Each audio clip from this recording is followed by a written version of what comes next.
Hello and আসসালামু আলাইকুম জনগণ, কেমন আছেন সবাই?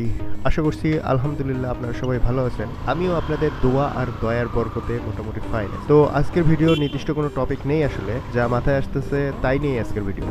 আজ শনিবার, মানে সাপ্তাহিক সরকারি ছুটির দিন, কিন্তু ঈদের ছুটি 2 দিন বাড়ানোর জন্য সরকার আজ এবং আগামী শনিবার 2 দিনকেই কার্যদিবস ঘোষণা করছে, which is very good in a sense. কিন্তু সমস্যা হলো, আমি আজকে সকাল 11টায় ঘুম থেকে উঠে রিল্যাক্স মোডে পিসি চালিয়ে কাজ করতেছিলাম হালকা। এমন সময় হঠাৎ অফিস থেকে কল আসলো, স্যার এখনো অফিসে আসেন নাই। শুই না, আমি তো 1 সেকেন্ডের জন্য ব্ল্যাঙ্ক। মনে পড়লো, ও আজকে তো আসলে ওয়ার্কিং নেই।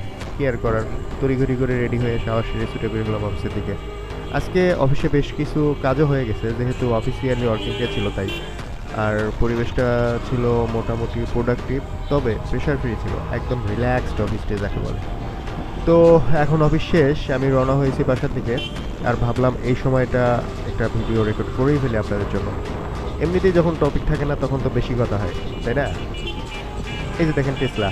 টেসলা আসলে নিজে কোনো সমস্যা না, সমস্যার ব্যাখ্যা আমরা কিভাবে বুঝি? কোনো একটা জিনিস স্মুথলি চলতেছে, হঠাৎ করে মাঝপথে একটা ইন্টারাপশন, ভাই এটার তো কোনো ভালো দিকই দেখি না। আর এটা স্মুথলি চলেই না।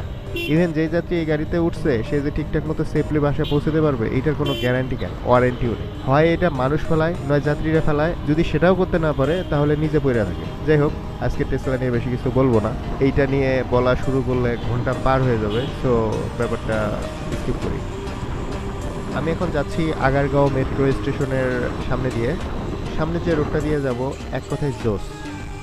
মাত্র অল্প কিছুদিন হলো এই এলাকার রাস্তাগুলো ঠিকঠাকভাবে ডেভেলপ হয়েছে, তবে রাস্তা সুন্দর হওয়ায় একটা ঝামেলাও তৈরি হয়েছে। কিছু রাইডার এই রাস্তায় নিয়মিত অ্যাক্সিডেন্ট ঘটায়, অনিয়ন্ত্রিত স্পিড আর সাথে মোবাইলে ভিডিও বানানোর চেষ্টা, হাত পা ছিলা চিনি করে।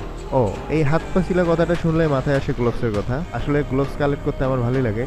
এই যে এখন যেটা পরে আছি, এটা নিয়েছিলাম কচুক্ষেতের সেই পৌর মার্কেট টাইপ মার্কেটটা থেকে, অনলি 500 টাকা দিয়ে। So far so good performance, যথেষ্ট ভালো। আমার 3টা গ্লোভসের মধ্যে এটাই সব থেকে কম দামে কেনা, কিন্তু দেখতে আর ফিলিং একদম কুল। এটা দেখে মনে হয় এটা বাংলাদেশ পুলিশের জন্য বানানো। আমি ঠিক জানি না যে এটা আসলে একজন সাধারণ ইউজারের জন্য লিগালি ইউজ করা ঠিক কিনা, বাট এনিওয়ে কাজ ভালোই দিচ্ছে। এই যে রাস্তাটা দেখছেন, একদম চকচকে ফ্ল্যাট ক্লিন। পিছন দিয়ে মেট্রো রেলের লাইনটা চলে গেছে, আর সামনের রাস্তাটা একদম সোজা হাইওয়ে ফিল দিচ্ছে।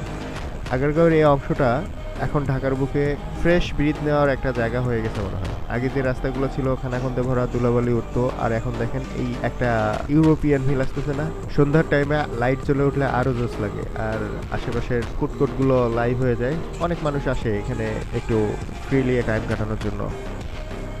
ও, আরেকটা ব্যাপার তো ভুলেই গেছিলাম, ভালোই হয়েছে মনে পড়ছে, হেলমেট ওয়াশ। হেলমেট ওয়াশ করাটা আমার জন্য বিশাল একটা প্যারা হয়ে গেছে ইদানিং। লাস্ট মোটো গ্রিন যে প্যারাটা দিছিল এখনও ভুলতে পারিনি। ঈদ উল ফিতরের আগে গেছিলাম ওনার কাছে হেলমেটটা ওয়াশ করানোর জন্য। উনি বলতেছে যে ভাই ঈদের আগে তো একটু চাপ আছে, ঈদের পরে এসে করে দেবো না। ঠিক আছে, বুঝলাম ঈদের ব্যস্ততা, কিন্তু ঈদের পরে গেলে উনি আর নিতে চায় না।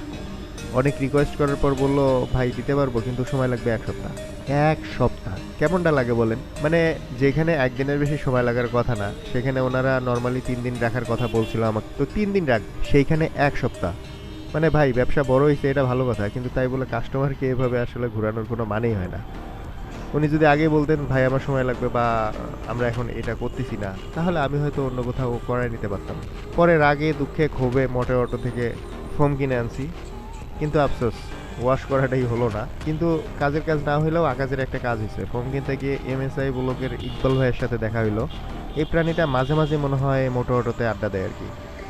যাই হোক, গতকাল দারুণ একটা জিনিস দেখলাম, আমার বাসার পাশেই অটোমেটিক হেলমেট ক্লিনিং শপ খুলছে। মানে এই মেশিনটা মনে হয় খুব কম আছে, আমি নর্মালি যতগুলা হেলমেট ক্লিনিং শপ পাইছি সবগুলোতে ম্যানুয়াল ক্লিনিং করে আর কি।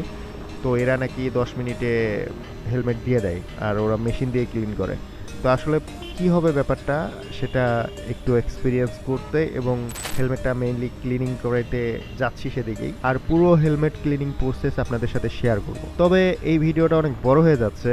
হেলমেট ক্লিনিং এর ফুল ভিডিও আর আমার মতামত আমি অবশ্যই আপনাদের সাথে শেয়ার করব, কিন্তু সেটা দেখতে হলে রাইড অ্যান্ড ভাইবের পরের ভিডিওতে চোখ রাখতে হবে। Till then, stay cool, stay healthy, Allah হাফেজ।